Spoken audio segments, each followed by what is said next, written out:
संजय जी भी गियो। सबसे इसलिए उपाय यही है कि भागियो भागियो भागियो, क्योंकि अगर वो भी जाएंगे तो गियो, कोई बच नहीं रहा है। आप सोच के देखिए, अरविंद केजरीवाल जी के सामने मनीष सिसोदिया जी का क्या हश्र हुआ है। सूली पे लटकाया अरविंद केजरीवाल जी ने मनीष सिसोदिया जी के हस्ताक्षर करवा करके। वो जानते थे गड़बड़ घोटाला हो रहा है, उनको लग रहा था वो सीएम विदाउट अकाउंटेबिलिटी रहेंगे, उनके हस्ताक्षर कहीं करेंगे नहीं, तो मनीष सिसोदिया अकेले ही सूली पे लटकेंगे। सत्येंद्र जैन भी गियो, मनीष सिसोदिया भी गियो, संजय जी भी गियो। इसलिए ये भागियो, किसी भी कीमत पे मुझे भाग जाना है, मगर कब तक भागियो, कित्थे कित्थे भागियो, कहां कहां भागोगे, कितना होशियार बन के होशियारपुर भागोगे।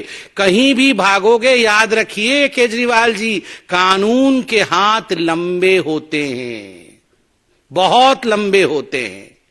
आपने घोटाले किए हैं, आपको पकड़ा जाएगा।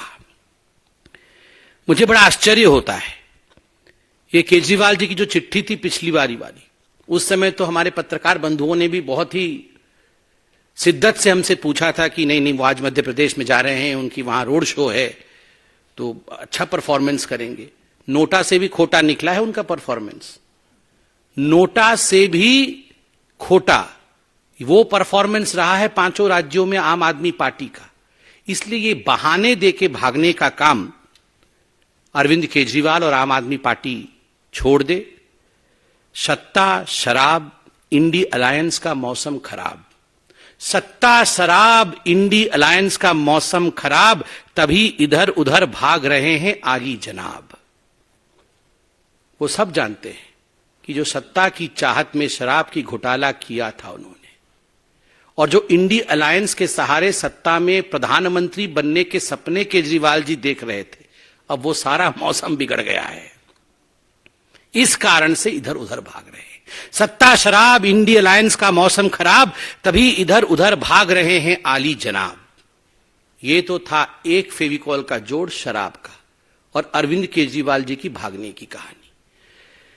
मगर बड़े दुख के साथ मुझे कहना पड़ रहा है कि जो अभी मार्च चल रहा है तथाकथित इंडी अलायंस के सदस्यों का, घमंडिया अलायंस के सदस्यों का, vice president of India Jagdeep Dhankhar ji के साथ जिस प्रकार का व्यवहार किया गया है, जिस प्रकार से सार्वजनिक रूप से एक संवैधानिक उच्च पद पर प्रतिष्ठित व्यक्ति का अभद्रामी पूर्वक अपमान किया गया है, this is not just a political issue, यह केवल एक राजनीतिक विषय नहीं है। भारत जैसे देश में यह एक संवेदनशील इशू है, इमोशनल इशू भी है। मेरे पिताजी भी उम्रदराज है। आज मैं अपने पिताजी को देखता हूं तो कभी कभी मुझे भी लगता है कि थोड़े से वो भी झुक गए, कंधा उनका झुक गया है। क्या कोई बेटा अपने पिताजी के झुके कंधों का मजाक उड़ा सकता है? क्या भारत ने कभी यह सिखाया है? आप सब अपने गिरेबान में झांक के अपने माता पिता को देखिए, किसी के पिता 60 साल के हैं, किसी के पिता 70 साल के हैं।